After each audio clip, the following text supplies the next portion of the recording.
Hello beautiful people, I hope you are all doing well. It's Steph if you don't already know, and on this channel I just talk about all things careers and all things lifestyle. And today / this weekend, because I'm recording this on a Saturday, so since yesterday I've been at a lovely apartment in Hammersmith because I am having one of my lovely me weekends. Now I'm making this video for a couple of different reasons. First of all, one of the goals that I set myself for this year was to prioritize me a lot more. And that means making sure that I prioritize rest and make sure that I don't burn out, because obviously I work in a very high intensive job, all that kind of stuff. And then secondly, someone quite a while ago, I'll be honest, but I have finally got around to it. Someone did ask what was mental health like in the law. So I thought, what better time to tell you about what mental health is like in the law than when I am on my me weekend and prioritizing my well-being and my mental health, right? So if you like this kind of content, please do make sure that you like, comment and subscribe. This is going to be a slightly different type of video because it's going to half be a vlog, half me talking about what mental health in the law is kind of like from my personal perspective. But yeah, if you like it, please support.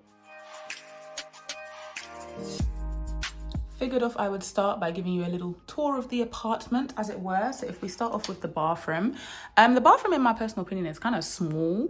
I do like that it's a bathtub, but you can see that they really maxed out the space, which, you know, I prefer things to be a little bit more spacious, but is what it is. I did still manage to do my morning face routine in there, which I'm going to show you now. That's one of the ways I like to, well, aside from the fact that I do it every day, I also like to show myself self-care with that.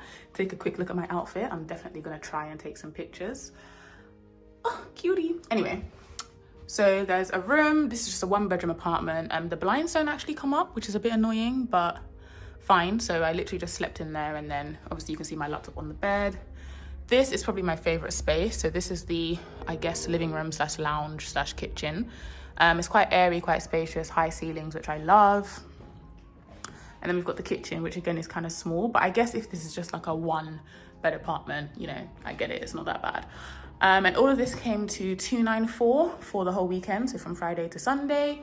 And I am reimbursing it to the firm's Wellbeing account. So I guess that brings me really nicely to Wellbeing in the law. Okay, so I'm actually about to head out quickly, which is, you know, obviously why you can see the change in hairstyle.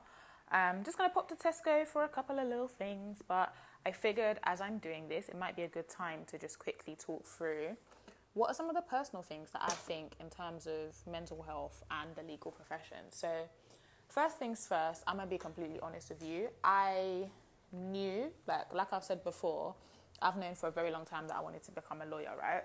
Which means I've done a lot of research into the industry. And I 100% knew going forward that there would be quite a few areas of difficulty in terms of mental health.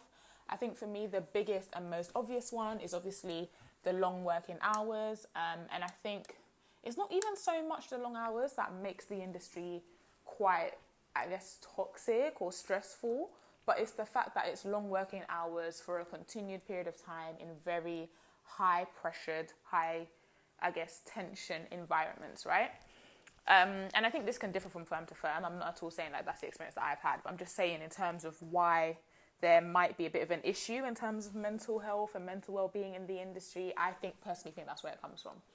So in knowing that, one of the real key things that I made sure that I did before I even kind of joined was make sure that I had some hobbies for myself. So certain things that I like to do that I would be doing before I started working so that I could continue with that whilst I'm working. Because for me, I'm just of the mindset that if I've already started it, I will always make time for it. Whereas if I have to start it like post-work, I'm not saying I won't make time for it, but it would just be harder for me. Do you know what I mean?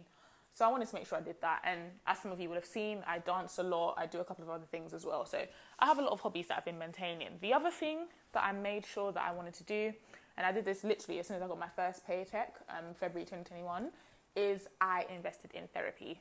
And thankfully, I found a therapist provider that's actually not that expensive by my personal standards. Although I'm not, you know, I'm not pretending that therapy isn't an expensive thing to do. But yeah, I just made sure that I invested in therapy, and I've been doing that consistently for about a year now. So I've been going to therapy for about a year. So those are, I guess, the two main things that I personally did. And those are, I guess, my little 2 pence on mental well-being and mental health in the industry in general. But let's continue with this little trip to Tesco, and I'll get back to you with some more thoughts. Okay, so I'm back from Tesco, and I thought it'd be really good to just catch you up on a little bit more about what some firms I know are doing in terms of mental health and well-being in the legal space. So my firm, for example, gives us a £500 well-being account, I guess it's called, every year. And that can be spent on a number of different things. Me personally, I tend to spend it on like my lashes and like beauty treatments, basically, because you can have beauty therapy. And that's my main way of looking after my well-being on a regular basis, I guess. I also do tend to use it, so when I do my little staycations and I just need a bit of a break from like the city and stuff like that, I tend to use the well-being account for that as well. So that is super, super great. Some other things that I know some firms have done, and I know that my firm has done as well, is that when we started our training contract, we had for about, I think it was for the whole first seat. I don't remember the exact time frame, but I know for quite a period of time, we had monthly training specifically around well-being for legal professionals, which I thought was really, really good. Because it wasn't just kind of abstract, you know, practice yoga, practice meditation, do Pilates, which are all great things, by the way. That's not to say that they're bad, but I think some of the difficulties that lawyers and legal professionals faced can be quite, I guess, unique to the profession. So it was really helpful to have well-being training specifically for legal professionals. And we looked at things like resiliency, we looked at things like time management, prioritising, how to communicate to your supervisor when you're at capacity, how to maintain a kind of healthy work-life blend as opposed to work-life balance, all that sort of stuff, which I found very, very helpful. And I've definitely been implementing that along my journey. And then I think the third thing that my firm, and again, I know some other firms kind of do quite well, is a bit less of a structured program, I would say, but I had an absolutely amazing first seat supervisor. All my supervisors have been quite good, in all fairness, but my first seat supervisor sticks in my mind quite particularly because when I first met them, I had just come back from Ghana. So full disclosure here, like my first week of my training contract, I wasn't actually in the country. I was in Ghana. I took a week off for my grandfather's funeral. So it was obviously a very difficult time for me. And the team kind of knew that I had to go back to Ghana for like a family emergency, but they didn't really know what was going on. And my supervisor was absolutely amazing and kind of keeping in touch with me over that week. And then when I started properly a week later, they were really, really great and kind of just sitting me down and saying, look, you always need to be prioritizing your mental health.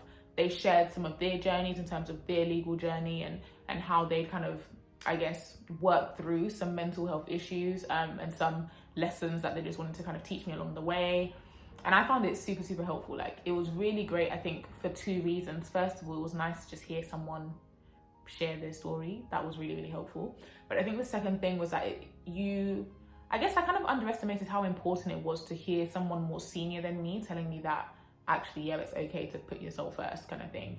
And it doesn't mean to say I don't work hard, doesn't mean to say I don't do late nights. I definitely do. I definitely like work really hard. But I remember that at the end of the day, I'm a human being. I'm not a robot. And if I am reaching my limit or if I feel like it's unsustainable, I feel confident to be able to actually vocalize that, which I think is really, really important. So those are just some things that happened in my firm, and from speaking to some of my friends who are also training at other firms as well, I know that similar things happen in their firms too. So I think I just say all of that to say that I think the legal industry is definitely changing, which is good.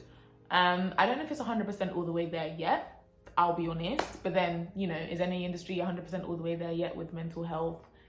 I don't know, but that's a conversation for another day.